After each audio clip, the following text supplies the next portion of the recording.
Welcome back, ladies and gentlemen. In the current Middle East and North Africa context is of fundamental importance for shaping the economic, social, and governance system of the future. How youthful populations, energy endowments in some of the fastest growing economies globally, as a whole, has formidable assets to drive positive outcomes.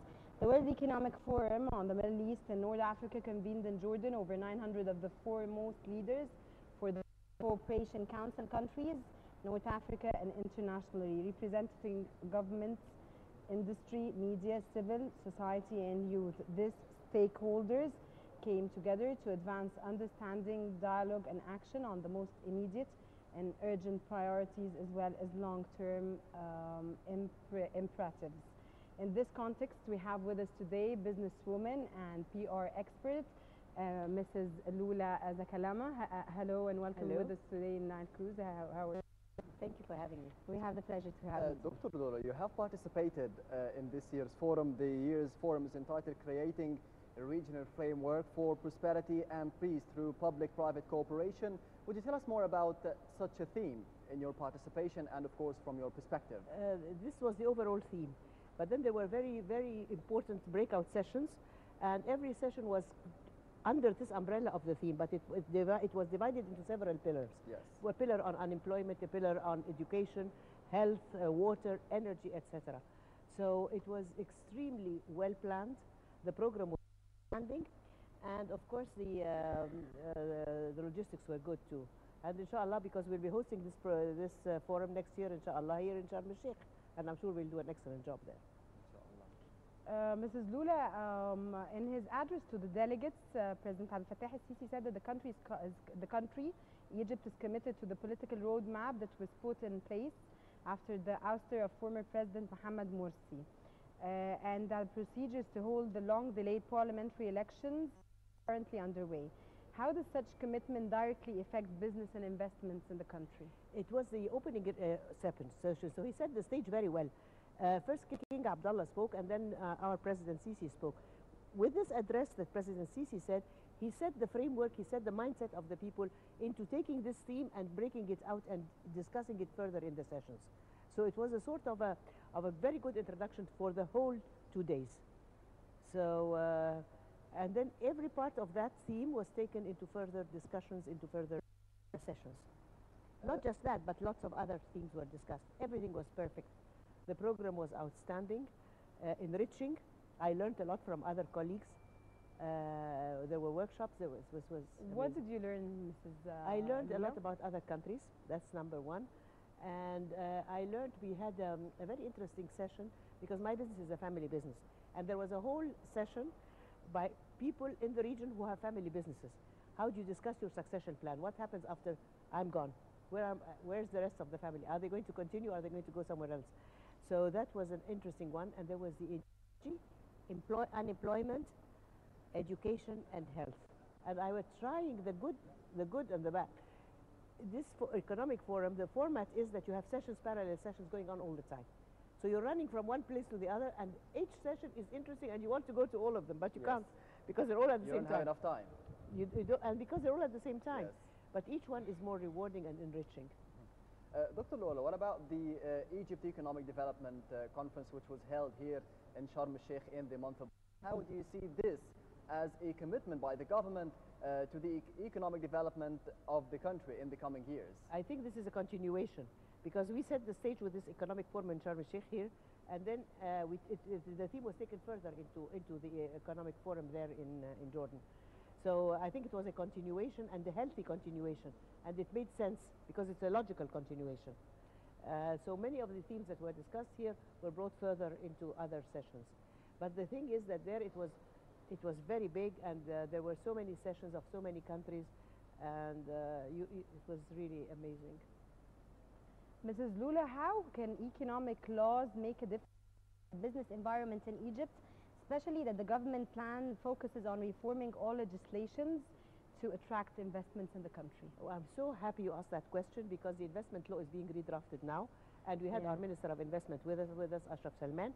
He was there, and this is the right time for us because we are going forwards, and we are not walking forwards, we are running forwards.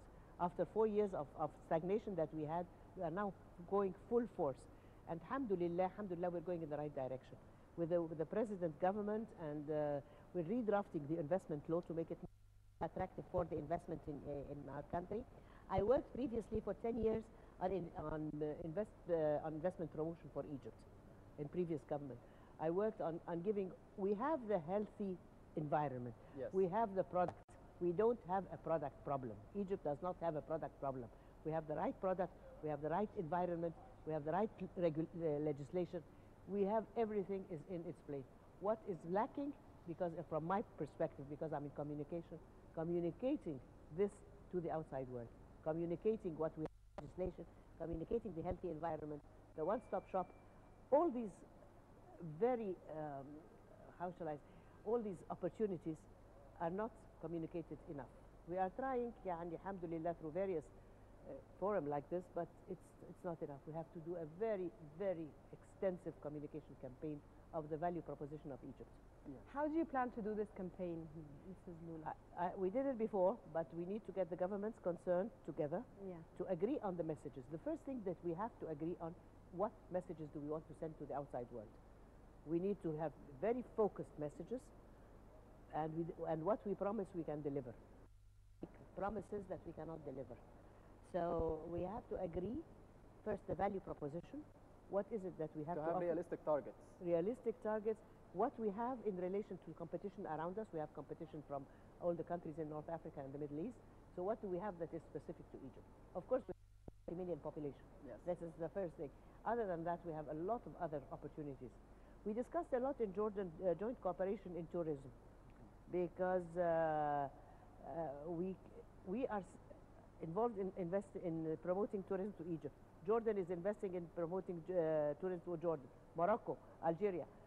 We discussed a lot there whether we can promote the region per se, because somebody coming from Australia or the US or New Zealand will not come to this whole region and go to Egypt only or go to Morocco only. So we have to promote competing but coordinating at the same time. Coordinating, exactly. Yes. We are competing, definitely, but at least we can promote the region per se. Yes. And I talked a lot with ministers from other countries. We have to promote the region and the culture of the country, of each country. The culture of the region as such, the whole region, because if you're selling the region as such, you have to sell the region. You cannot say, this is the culture of Egypt, this is the culture of Jordan, Keda, you will dilute the message. Doesn't the tourist that's coming from abroad need to know more about the culture of the country to get more acquainted? Yes, but you cannot take a regional perspective and try to sell each country separately within the regional context. We sell the region in the regional context, and then we take it further. Yani the umbrella is regional. It's all inclusive. Is inclusive, regional, and then each will promote itself within that context. Yes. Dr. Loula, President Abdel Fattah al-Sisi, during his speech, highlighted the role of the Egyptian youth in building the country. Yes. How important is that? Extremely important. Don't forget that we have 50% of our population is below the age of 25, and in the region as well.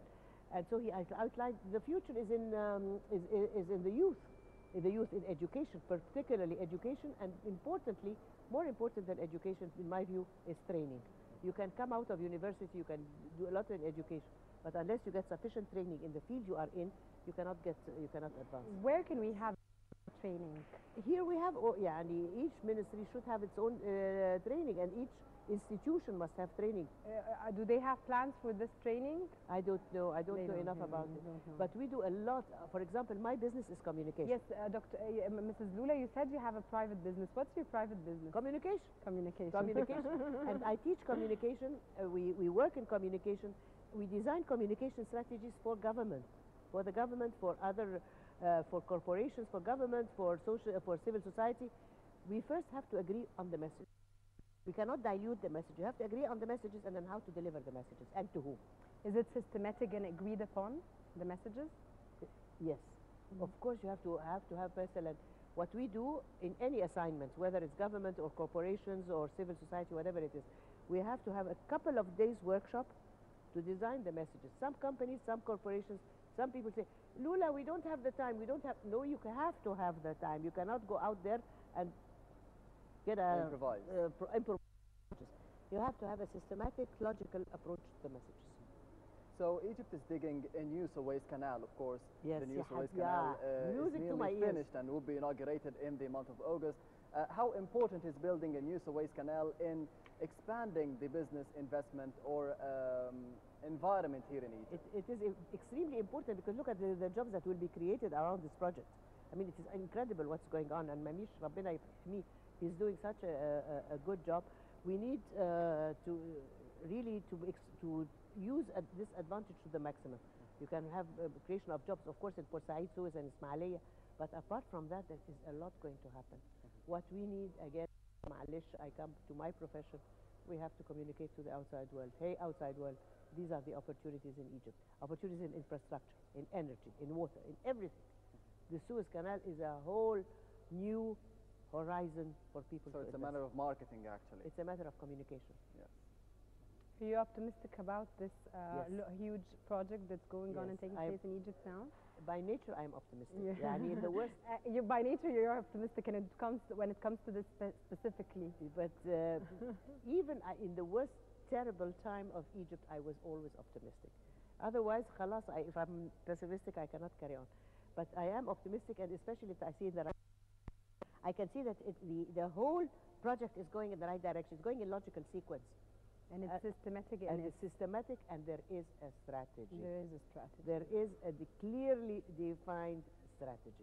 I cannot work on anything if I don't have a clear strategy. There is a vision, and there is a strategy. And it's followed up upon. And it's followed by action. It is. You have to have a vision and then the action. Someone once said, action without vision is a nightmare. So if you start action without having the vision, it's a nightmare. But if you have vision and no action, it's a dream. And we have it all. You have to have the vision and the action. If you have vision with no action, it's a dream. You're just dreaming. But if you have action without the vision, it's a nightmare. So another part of the vision is the Egypt Economic Development Conference, which was held in Sharm el-Sheikh in March. They report Egypt on the World Economic Plan. Yes. Yes, I think How's that? we have defined the vision of Egypt, and we have the action and the capabilities to really make this vision into action. So it can be reachable. Of course. We're not just dreaming. No, we're not dreaming at all. We're not. La, no way, we are not dreaming at all, because we are in the right direction. We have the people who can do it. We can do it. And we built the pyramids. We built we can do it. We can do it. The Egyptians are resilient. We are resilient people. If we have the right leadership, when you have the right leadership, the vision, and how this vision is translated into action, you can do it. And we do have the right leadership now. We do have the right leadership now. Yes, we have the right leadership. We have the right thing. I think we need just better communication. Because it's my problem. You have to work on better communication. I have to work on that. that. I wish they would. I offer and I can do it for my country. I will do anything. Mrs. Loula, Egypt will host the next World Economic Forum on the Middle East and North Africa at Sharm in May 2016, as President Abdel Fattah al-Sisi announced in his speech this year in the forum in Jordan. How important is this for Egypt and the country as a whole, and your business in specific? Look, it's amazing. This is like a dream come true. We had it before many years ago, but this is a dream come true. This is now the right time for us as Egypt to communicate what we're all about in terms of opportunities in Egypt, in terms of investment opportunities, tourism, you name it. We have it all. We have the product. So now what is important is that we're bringing all these people and they can see the product. We're not just dreaming. Come and see Egypt, come on. And then there will be so many breaking out sessions. The program is always designed by the World Economic Forum in Switzerland, but we Egyptians, I mean the country hosting, does have some input. But they designed the program. It is their property. It is their product. So they will always consult with us. We hope, probably, I'm sure, there will be various committees. There will be a committee which joins the government, which joins civil society, which joins women, and at least to be able that the programs, that the themes that they will discuss will be relevant to the region. Are there any major challenges or obstacles facing us upon hosting such a conference in 2016? I don't think so, because we're used to it. I mean, we've just finished the Economic Forum in Sharm el-Sheikh, As long as it's in Sharm el-Sheikh, there is no problem. Sharm el-Sheikh is an ideal location for conferences of that sort, and people love Sharm el-Sheikh, and it's an easy destination to market. Mrs. Loula, as your business is in communication, and we're proud to have you with us today in our show, and it's a pride for Egypt to have such optimistic calibers among the population, the Egyptian population. How do you foresee what's going on around in Egypt for your business, and how can your business promote tourism in Egypt, economic surroundings, and as you see now in hotels, it's getting better, and tourism is getting better. How can you foresee this? I can see this in saying all what you're saying. We have to communicate this, and we have to communicate it in a way that it is doable. We cannot promise the world. We have to know what is achievable, and we communicate our clear objectives, our clear messages that are deliverable. We cannot promise something we cannot deliver. This will be the worst thing. But still you're optimistic about it. Of course, I'm always optimistic. How am I sitting here today? I have been in the business for 50 years. I have gone through the period of Gamal Abdel Nasser, which was extremely difficult. And then the transition with Anwar Sadat, and then Hosni Mubarak, and then the crisis in Lo'sor. I hope we never see another day like that Lo'sor crisis. And now, alhamdulillah, I'm still jumping around. And then my succession.